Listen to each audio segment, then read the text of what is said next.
네, 시작하도록 하겠습니다. 처음 부분은 제가 할게요. 귀향. 한일 합방 후 20년의 세월이 흘러갔다. 등대섬의 등불이 깜빡거리는 밤마다 윤서는 뚜하고 고동을 울리며 투명 항구에 입항하고 출항한다. 백고동 소리는 여인들의 가슴에다 향수를 불러일으켰다. 며칠 전 가랑비가 내리는 밤이었다. 부둣가 노점에는 푸른 가스등이 포장 밑에서 흔들리고 있었다.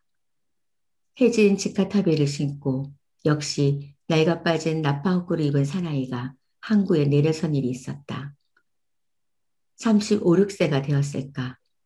그 사나이는 어젯밤에 경찰서로 찾아와서 자기는 살인을 하였노라 하며 두 손을 내밀었다. 사나이는 비닐고개에서 장바구니를 이어가는 계집의 목을 졸라 죽인 것이다. 그 사나이는 5년 전에 이를 찾아 일본으로 건너간 오카의 아들이었다. 그가 떠난 후 한 해 동안은 그럭저럭 돈푼이나 집에 붙여주었고 서신내양도 있었다. 그러나 근 3년 동안 소식은 끊어지고 행방조차 알 수 없었던 것이다. 일본에 갔다 온 어느 품팔이꾼이 오사카에서 넉마주의를 하고 있는 그를 한번 보았노라고 소식을 전해준 일이 있었다. 오카할매가 알고 있는 아들에 관한 것은 그것이 전부였다. 소식이 끊어지고부터 그의 처는 미늘고개 넘어 꽃게라는 곳에서 주막을 차렸다. 그리고 어느 놈팡이 하나를 끌어들이면서 6살 난 아들과 오카할매를 거리에 내쫓고 말았다. 이 집 저 집으로 손자를 데리고 붙어 살다가 오카할매는 비렁뱅이가 되었다. 지팡이를 짚고 손자를 앞세우고 통영거리를 헤매어 다니는 것이 오카할매의 신세였다. 옛적에는 소개기를 씹어뱉고 소주로 얼굴 세수하던 내 몸이 이렇게 거렁뱅이가 되었네라. 요리집 부엌 바닥에 쪼리고 앉아서 국찌꺼기를 훌쩍훌쩍 마시며 오카할매는 푸념을 한다. 하나, 인자니 묵어라. 빤히 쳐다보는 손자에게 국사발을 넘겨주고 오카할매는 길바닥에서 주운 담배꽁초에 불을 붙인다. 주정뱅이를 피해서 부엌으로 나온 작부 한 사람이 멍하니 오카할매를 바라본다. 눈물이 질금질금 흘러서 벌겋게 짓무른 눈언저리. 작부는 눈앞에 앉아있는 한 인간의 말로가 남의 일 같지 않았다. 할매, 아들은 없는겨? 타간에서 흘러들어온 작부는 부산 사투리로 물었다. 아들, 아들, 있었제. 어디가 그 어무이를 이꼴로 해놨는겨?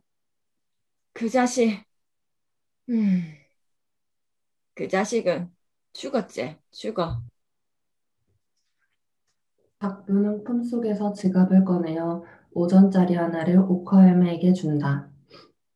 고맙다, 각시야. 네 심정이 고와서 복 받겠구마. 안에서는 사내 계집들의 웃음소리, 일본 노래, 수심가가 잡탕이 되어 흘러나온다. 어장아비를 벗겨 먹는 모양이다.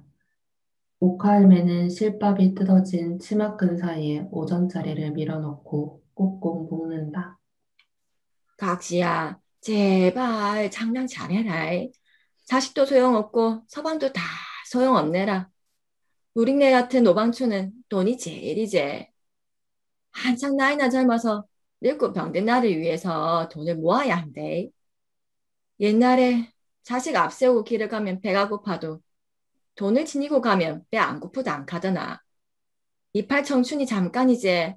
눈 깜빡하는 사이제. 오카할매는 그 밖에도 여러 말을 중얼거리다가 이타바에게 쫓겨났다. 강택진이 죽었을 때도 오카할매는 손자를 데리고 초상집 문전에서 구걸을 하고 있었다. 저것이 여기가 어디라고 했노? 남자들 어디서 못 살겠다. 머리를 풀고 있던 강택진의 딸들이 소리를 질렀다. 그러나 오카할매는 머슴이 주는 술을 기갈난 듯 꿀떡꿀떡 마시고 밥은 소쿠리에 담아 손자에게 들린 뒤에 비로소 그 문전으로부터 비켜섰던 것이다.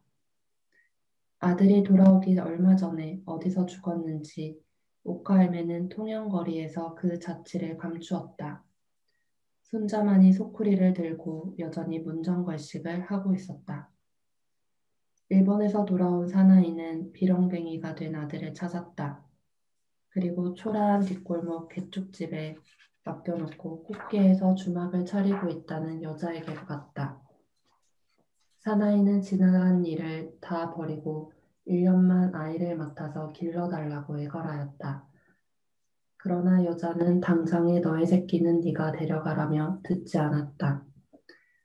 그러면 일본에 가서 아이의 생활비를 잊지 않고 무슨 일을 해서라도 보낼 터이니 1년만 맡아서 길러달라고 또 다시 애걸하였다. 그러나 역시 여자는 듣지 않았다. 사나이는 이튿날 미늘곡의 으슥한 나무 밑에 숨어 있다가 장을 보고 돌아오는 여자를 잡아서 목을 눌렀다.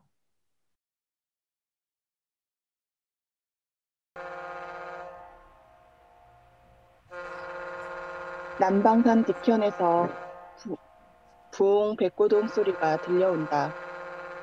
거실거실 바람이 불고 있었다. 공지섬에 부딪는 흰 나오를 어둠 속에서도 볼 수 있었다. 아가, 윤선 들어온다.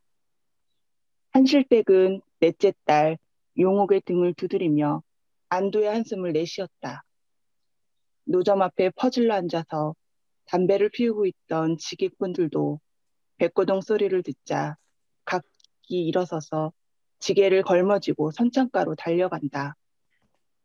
목판에 떡이랑 김밥을 담은 장사치들은 힐끔힐끔 기선회사 직원들의 동정을 살피며 선창가에 베어든 장배, 나무배를 건너 뛰어나간다. 나우리스에서 생이가 멀미 되게 했겠습니다. 용욱이 걱정을 한다. 찬란하게 불을 켠 윤선의 선체가 공지섬을 돌아서 나타났다. 그러기 걱정이다. 가가 3년 씹는가 모르겠다. 한실댁은 발돋움하고 목을 길게 뽑는다. 둘째 딸 용비는 서울에서 여학교를 마치고 지금은 S전문학교 2학년이었다. 6년 동안 고향에 내려왔다 갈 때마다 한실댁은 트렁크 속에 인삼을 챙겨 넣었고 뱃멀미가 나거든 꼭 씹어야 한다고 신신당부를 했던 것이다.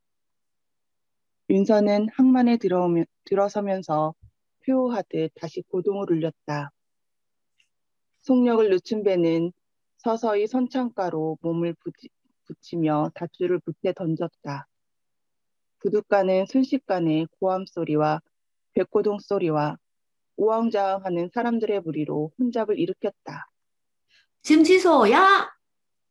지게꾼들은 서로 앞을 다투며 목에 핏대를 세운다. 어머니, 생이 저기 오요. 용욱이가 외친다.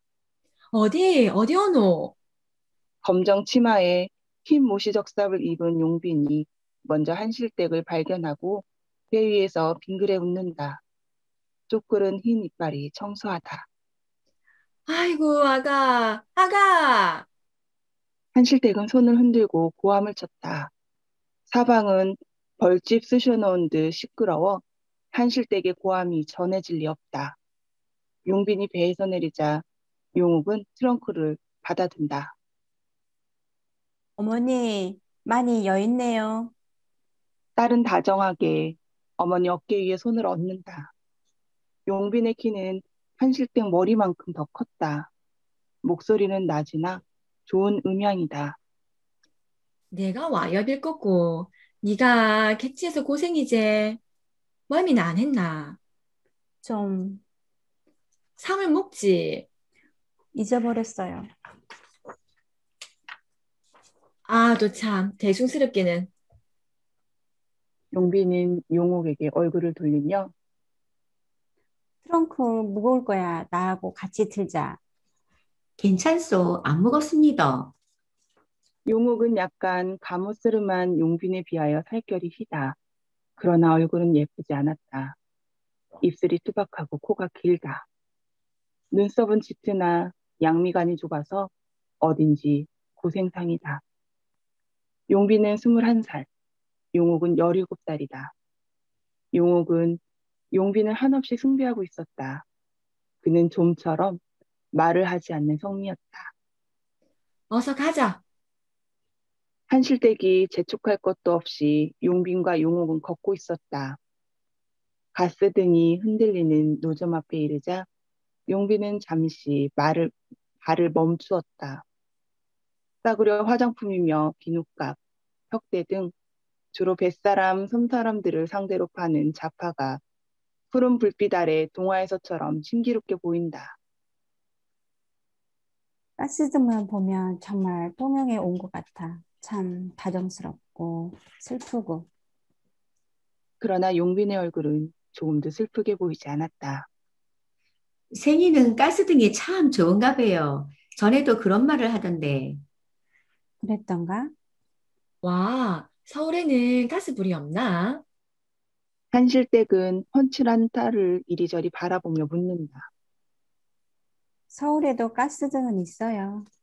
그렇지만 통영의 저 가스등처럼 정이 가지는 않아요. 아, 저 참. 가스불에 무슨 정이 가노? 고향 아니에요, 어머니? 서울에도 부산에도 다 있지만 사람의 얼굴이 다 같지 않고 또 좋아하는 얼굴이 따로 있는 것처럼 나는 통영의 가스등이 좋거든요. 용빈은 자기가 느낀 향수를 알기 쉽게 설명하고 마치 유치원의 보모와도 같은 표정으로 미소한다. 홍섭이는 같이 안 왔구나. 예, 며칠 늦는다고요. 그들은 어제 일어난 끔찍한 살인사건에